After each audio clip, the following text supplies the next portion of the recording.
یکی از خادمای جلسمون آقا محمد رضا لاجوردی عزیز به شهادت رسیده و دختر خانومش که به نام ریحانه است. خواستم که بیاد تو جمع شما که عرض تسلیت داریم به همه خانواده شهدا مخصوصا.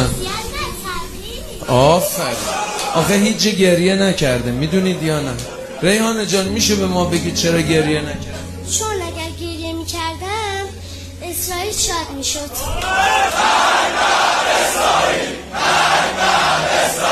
به من گفتش که بابای من یه قهرمانه.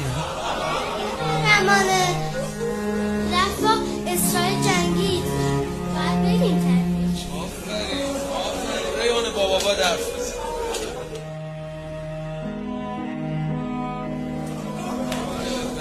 دلم برای تنگ میشه.